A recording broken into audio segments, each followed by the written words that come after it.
Good morning, everybody. What do we got today? April 27th, 2023, the Ask Me Anything. We are off and running. Got the questions pulled up, got my notes pulled up, and yeah, I got a cup of coffee, so what more could I possibly need? All right, we'll dive right in. Hope everybody's enjoying their rest day. We got a bunch of questions today. Thanks, everybody. I'm going to try to push through potentially all of them. We'll see. We'll see what happens. I got the baby monitor next to me, and we're rolling. The family's asleep, and here we go. Okay. First most upvoted question is from Henry regarding elbow health. Helpful hints for elbow health from Henry A. Man, I've dealt with this before, and then I've also, my wife just had some terrible tennis elbow as well, and I'm not exactly sure what you got going on with your elbow. I'm assuming it's a tennis elbow sort of a thing, just terrible, painful tendonitis. And man, when I had my grouchy elbow with tendonitis, I don't want to exaggerate, but I think it was my little miserable buddy for probably 6 months. It was a ridiculously long period of time. It was profoundly painful and debilitating, and the only thing that really seemed to work well was time. Tried all the stuff that you'd find online, from ibuprofen to heat to ice to rest to whatever, and the only thing that actually seemed to work was not using my elbow for movements that caused pain and letting it rest and heal. And it took a significantly long period of time, but I don't think there's a shortcut around that, sadly.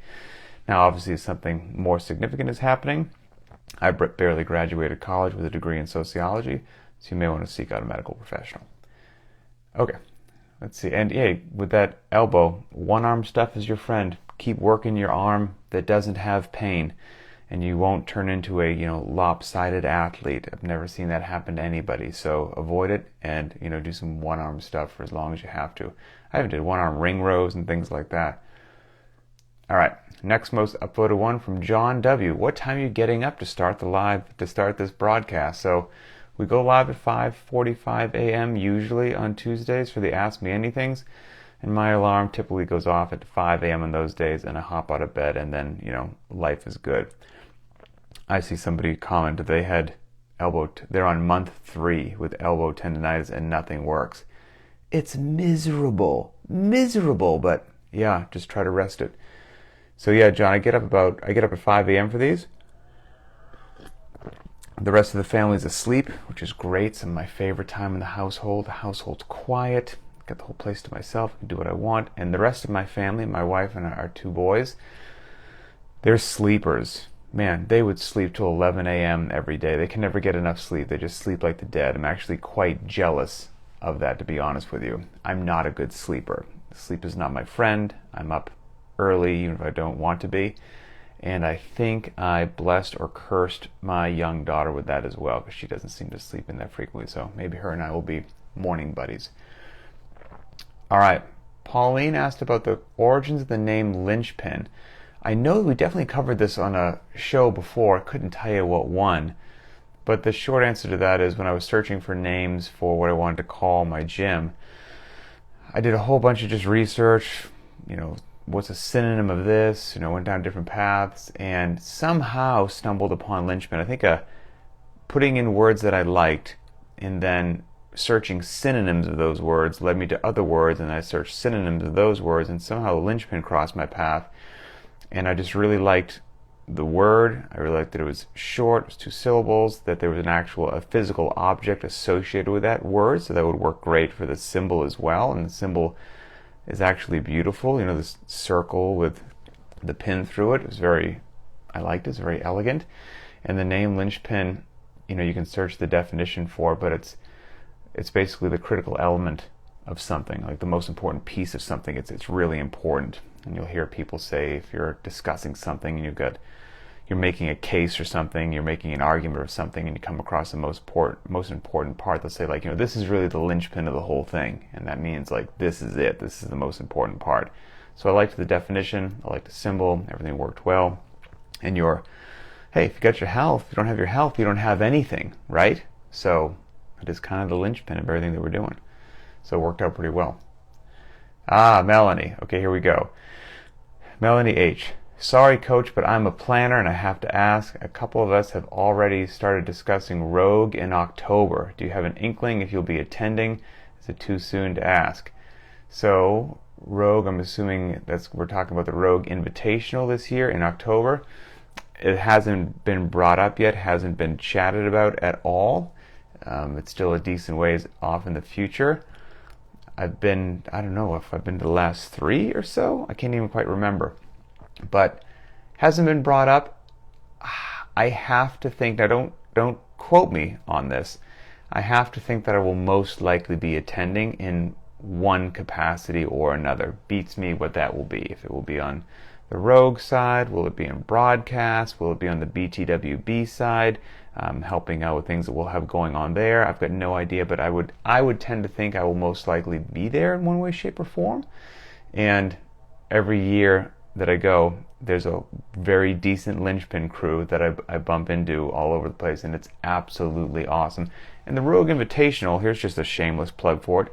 It's cool. It's a ton of fun. It's an intimate venue, and everywhere's a good seat, and you get to see CrossFit people, you get to see strongmen, which is just absolutely ridiculous. There's all kinds of cool stuff going on. And so I would say if you have the opportunity to head out there and have a blast. And as it approaches, we'll keep you in the loop, but it'd be great to link up with a whole bunch of Linchpin folks. It would be pretty awesome. So hopefully that helps, Melanie. Hopefully it helps. If you have the opportunity, I would head out there. Pauline had another question that got upvoted on hand care. So with regards to hand care, calluses, you'll see people post these terrible photos of tore my hands on the pull-ups, on toes to bar, on knees to elbows, on whatever it happened to be. Nobody wants that. That's not fun. Very, very rarely do my hands tear these days. And what I do, it might be relatively barbaric and unsophisticated, but it works really, really well. So you get calluses that build up on your hands, and then those calluses get a little bit bigger and a little bit bigger when you grab the bar. Those calluses just get irritated and move back and forth, and if they move back and forth enough over and over and over again on enough reps, then you get the tear. So what I'll do, especially if I look at the workout, I know that we have a lot of bar work happening. I'm going to be hanging from the bar a lot. I just get a big old set of toenail clippers and just stick it on there and just snip the dead skin away, and just take bites out of that dead skin, and I trim all my calluses down with a set of toenail clippers, and I'll trim them down, right at the base of where my fingers meet the palm of my hand, and then every now and then you might get a callus right where your finger or thumb bends, and if I'm getting one there, I'll trim that away as well. And I don't trim it down till like my hands are bleeding. I just trim the dead skin away. And it works like a champ. Works great. It takes no time at all. Do it right before I walk out into the garage, and my hands are great. So I would recommend giving that a try if you haven't. Simple, cost effective. You probably already have a set of toenail clippers in the house, and I think would treat you well. There's certainly plenty of other things you can do, from pumice stones to everything in between to wearing grips, but I don't wear any grips or anything like that, and it's all good. So maybe kind of give that a whirl. Okay, next most upvoted one, Clint E has a couple here, so let's see. Okay, Clint says, I noticed that you put RPE, rate of perceived exertion, in one of your recent workout results on BTWB. Not sure if you've answered this before, but is that something we're going to include in the programming, etc., etc.? Short answer, are we going to include it in the programming? No. So, only reason I think it was on yesterday's workout, I think I put RPE 7 or something like that. And that was just a note to myself. All that is, it's something I could say in a different wording, but I just said it that way. The other way that I could have said it in the notes under that workout on the BTWB app was, today was a lower intensity day. That's all that means. Lower intensity day. RPE of around 6 or 7 or so. That just means it was a conversational pace. At no point in time was I hyperventilating. It was a sustainable pace. Had somebody come up to me and start a conversation. might have been huffing and puffing a little bit, but I could have a conversation. It was a conversational pace. It's just a lower intensity day. Just another way to say that. And neither one's, RPE certainly sounds a lot cooler, right? But it's just, you're all saying the same thing. It's RPE of 6 or 7, lower intensity day. Our rate of perceived exertion, RPE of, let's say, 7 to 8, moderate intensity day, generally speaking. And if you're in the category of a rate of perceived exertion then 9 or 10, you're in a higher intensity day. So that's just a simple shorthand I could have put in my notes. Low intensity day, moderate intensity day, high intensity day. Same thing, RPE 6 to 7, RPE 7 to 8, RPE 9 to 10. That's all.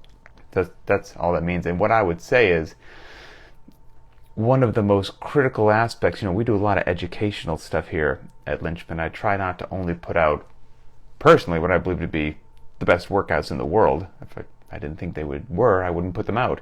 But then all the educational components behind it, from, these talks that we do, the Ask Me Anythings, the Tuesday videos, the daily video attached to each workout that we chat about each workout that day. But then, of course, remember, every Friday, I put out a video entitled, it'll have the upcoming week's workouts, and it's about modulating intensity for the upcoming week's workouts. And that video is posted in the Linchpin private Facebook group and pinned to the top, so you can always see that. It's new every Friday for the upcoming week.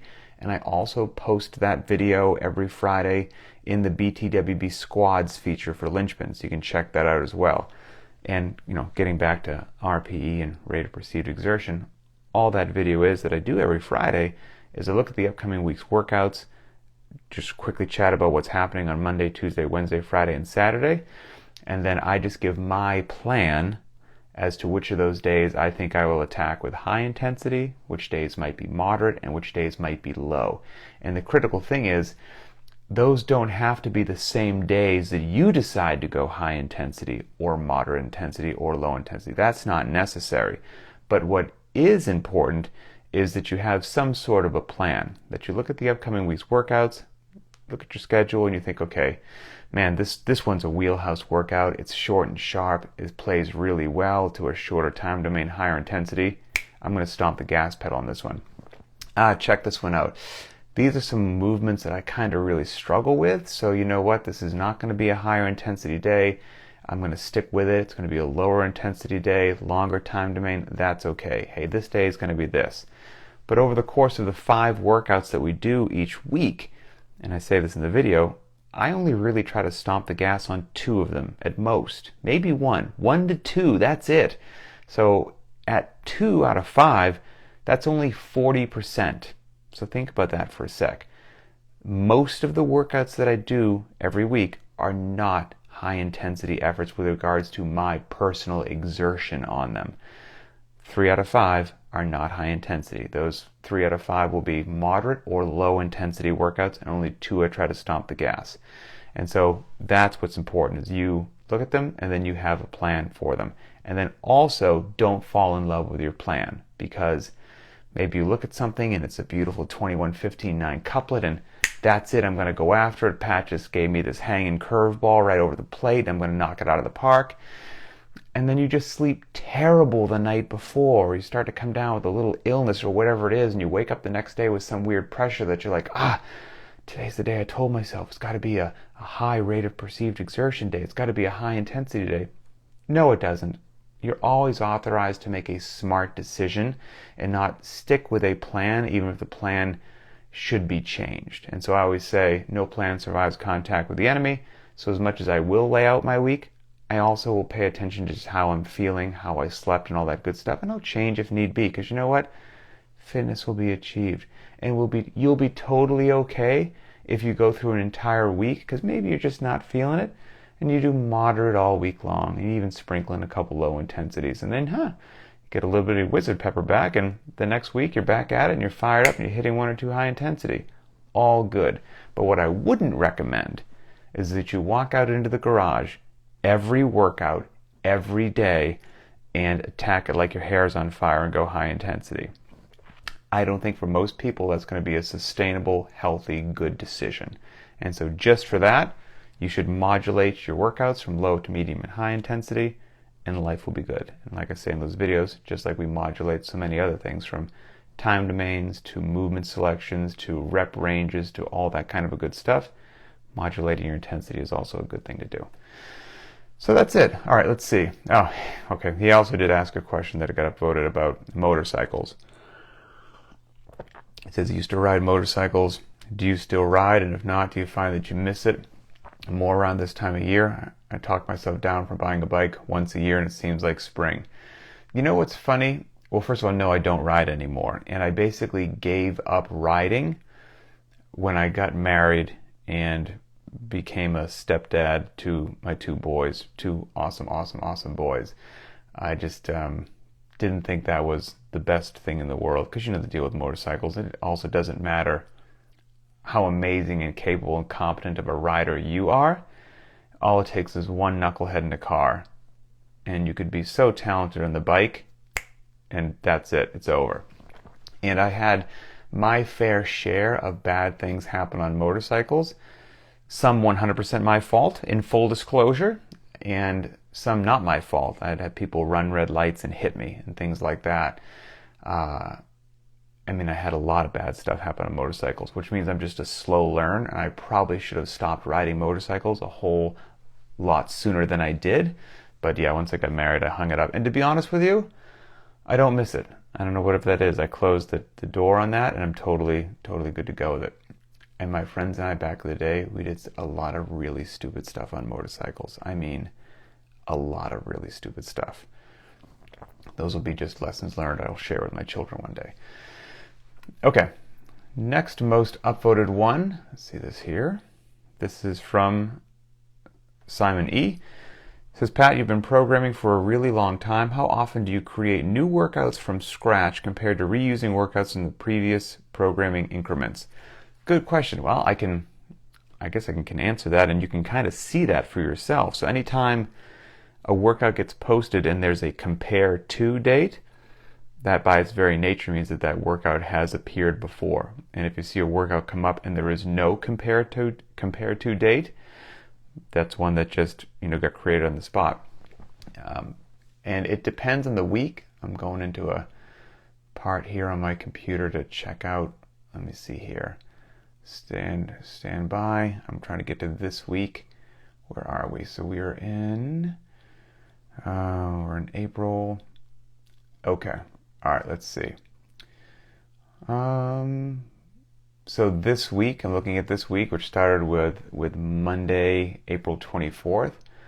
On this week, Monday's workout was new. Tuesday's workout had a new scheme. Wednesday's workout we've done before. That was the short and sharp 3-rounder, rest 3 minutes, short and sharp 3-rounder. That had a compare to.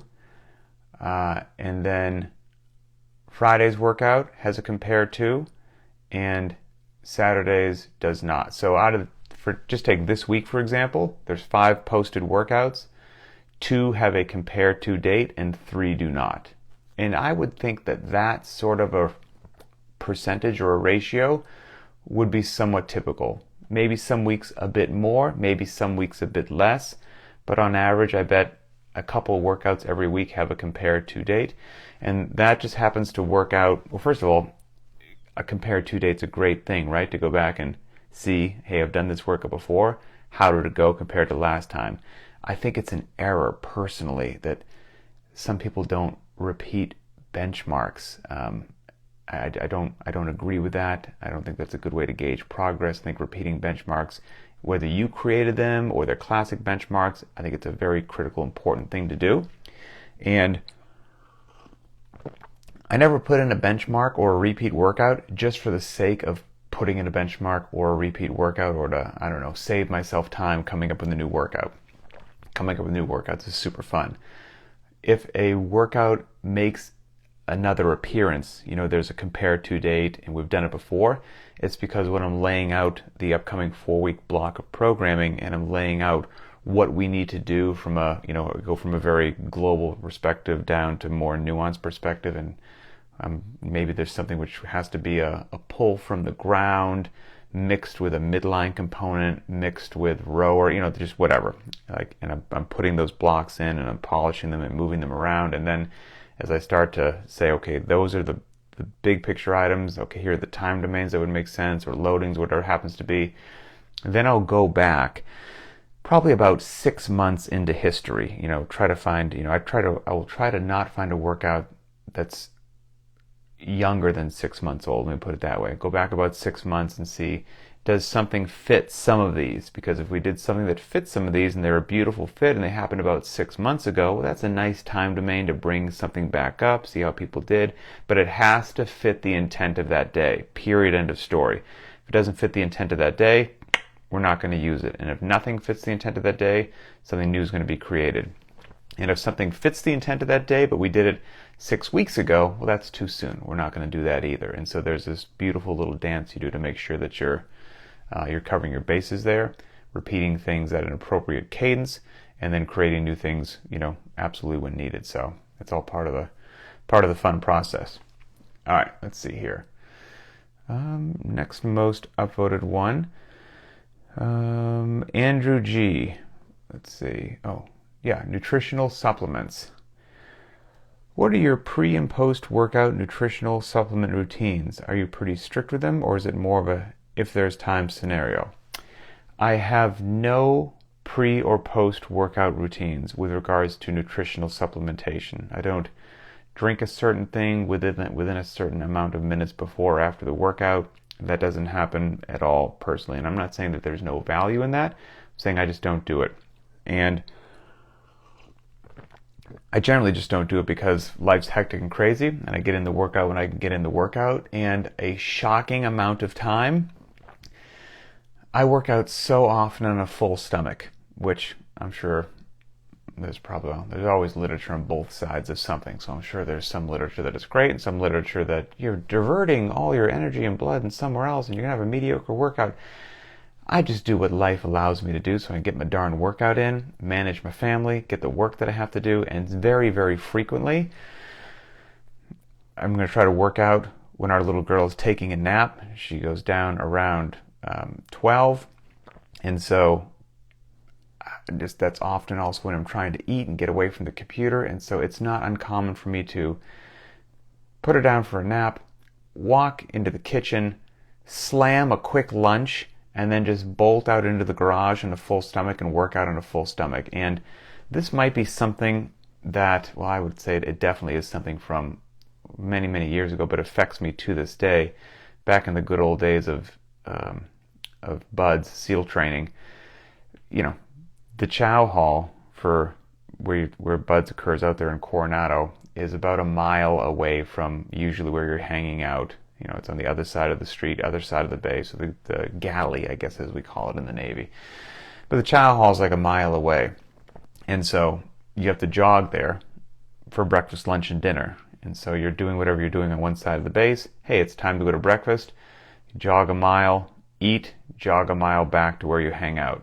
Lunch, jog a mile to lunch, jog a mile back to where you hang out and you're doing your training. It's dinner time.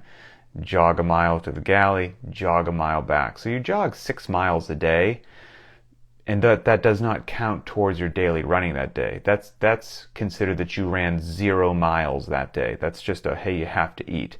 So then if you're going to do a 4, 6, 8, or 10 mile run, that's just on the docket. Nobody cares about the 6 miles that you run every day to go eat. And it's just a jog, you're not going crazy. It's a little shuffle.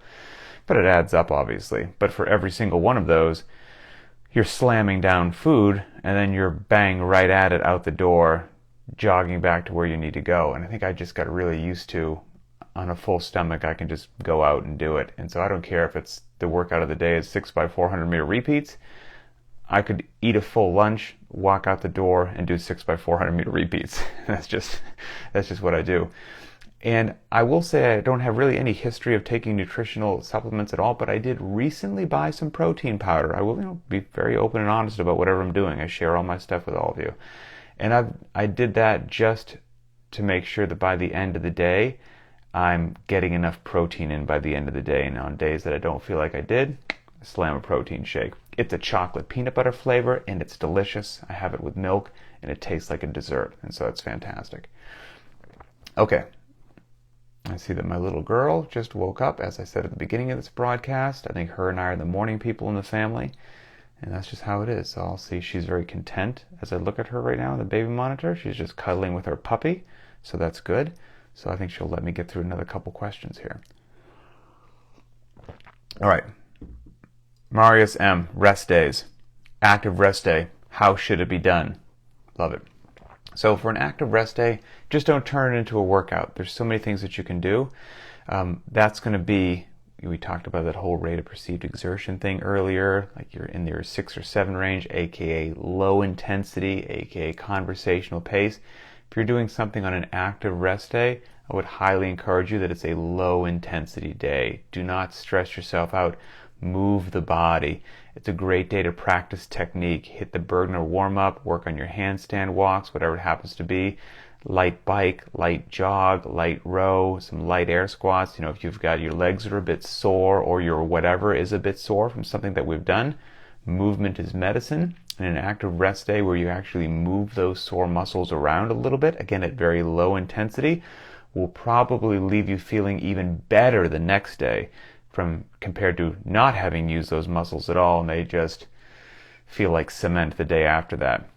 So if it was a challenging lower body day, well then maybe on that active rest day, you got a little jog going on, do some casual walking lunges, a couple casual slow air squats, got a little jog going on, you practice a little bit of this, because that's what I would do on an active rest day. Some rolling out, some stretching, some technique work, some low intensity. Go for a ruck if you want, go for a walk, go for a jog. If you're a psychopath, maybe you sit in the echo bike for 30 minutes and just pedal casually as you listen to a podcast or something like that, and maybe every 5 minutes you hop off the echo bike, you do 10 slow air squats, you hop back on. Life's good. So I would do something like that. There's 100 different ways that you could do it, but you just don't want to make it a high intensity day with a lot of loading that beats you up, and now you've got in another workout and you didn't actually rest, because the rest days are critical. So again, you can actually have your body and your mind feeling good when it comes time that you do want to have a moderate or a high intensity day. So you've got to give yourself that break. Jordan S. Question's basically what happens if I miss a day. Recently I missed a Monday, Tuesday due to a severe sunburn. Yikes, that sounds very painful. So I tried to go Wednesday through Wednesday, but my body couldn't make it past Saturday, so I took Sunday as a rest day and continued normal this week. I can't help feeling guilty if I miss a day because I know it slows me down from meeting my goals. What should I do if I miss a day on the private track? So that's exactly what we're saying right there, right? You got to take rest days. And so miss something, Jordan tried to make it up, tried to go Wednesday to Wednesday, 7 days in a row. Body said, you're killing me. That's too much. I need a rest day. Absolutely. My short answer is, don't worry about making it up. Don't worry about it. Just take the rest days. Hey, those were unscheduled rest days, which in the long run might actually treat you well if you are dedicated to your fitness. Don't get me wrong. There are some people that they just don't work out enough. They don't eat well and they don't work out enough. And so the last thing they need is another rest day. But if you're dedicated to your fitness and the overwhelming majority of the time you get in your 5 workouts a week, you hit the ones hard that you should, you're making good decisions, and every now and then you get a cold, you get a bad sunburn, you get whatever, and you miss a day or two, you're going to be okay. For somebody like that, a little bit of extra rest is actually probably not going to be a bad thing. And think of it in the big picture. It seems like the world ended right now in this week. Like, I missed 2 workouts this week. I was supposed to do 5. I missed 2 out of 5. That's huge. Now think about if you have a great healthy year for the rest of the year. You look back at the end of the year after 52 weeks of training. What's 5 workouts a week times 52 weeks? 5 times 50 would be what? 250? And then another 10 workouts. So 260 workouts over the course of the year. And you missed 2 of them. You're like, well, I only did 258 instead of 260. Irrelevant. Totally irrelevant. But in the short term, it seems like the world ended. So give yourself some grace. Take the rest days. Have your body feel good. Don't worry about making it up. Don't stress yourself out. drive on forward with your mission, and you'll be 100% good to go. Okay, one final question, and then I got to go get her up. Final one is from Nicholas R. Says, personal question if you don't mind. You already told us that you don't own any device to track your, vital signs, one of those fitness trackers, you should rest, you shouldn't rest, whatever devices. But what about tracking time? I couldn't find any video of you wearing a watch. And with your military background and also this thing of the military/tactical style watches, I would have thought that you'd have an opinion about it. Do you do it on purpose, not to influence us that G-Shocks are better, or Timex, or that Luminox Navy SEAL thing is the only way to go? So I most certainly do track the time on my workouts, but I don't do it with a watch. I also don't like personally to wear a watch. I haven't worn one in a while, so it just doesn't feel good. But I've got the gym timer on the wall in my garage, that Rogue timer, and so that's always running in the background on my workout. So even if at the end of a workout I'm sitting there sweating on the floor, chatting with you, doing a quick little video, and you don't see any watch on my wrist, the time was most certainly being tracked by the clock on the wall.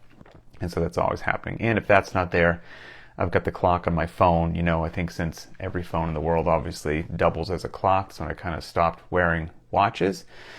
So yeah, but I certainly most 100% track the time for sure. And but I'll even track it on a low intensity day, a moderate intensity day, but I won't feel this compulsion to go faster than I should. If I'm going to have a low intensity day or a moderate intensity day, the clock won't drive me to clock's running, get a great time. I've luckily been able to exert the discipline that I'm in control, the clock's not in control, and I'm going to have the sort of day that I'm supposed to have. And so I would encourage everybody to do that as well. But you are correct. I mean, especially back in, I know there's like that Luminox Navy SEAL watch, but I've never seen any team guy wearing that. Most of the team guys that I know basically, and I don't know if the culture has changed, but it was all G-Shocks. G-Shocks, G-Shocks, G-Shocks. Especially out in Coronado, spot somebody from a mile away. They're wearing a set of flip-flops. They've got a Spyderco knife in their pocket and a G-Shock and basically a disgruntled look on their face and maybe a sleeve of tattoos. Probably a team guy. Okay. All right. Yeah, that's great. Thanks, everybody, for being wonderful and awesome. Great questions, as always. I think we plowed through a ton of them, which is fantastic. It's a rest day today. I'm most certainly going to take it. I'm looking forward to it. Hope you are as well. Keep supporting one another. We'll keep making good decisions and marching forward with our long-term health and fitness goals. And we'll talk later.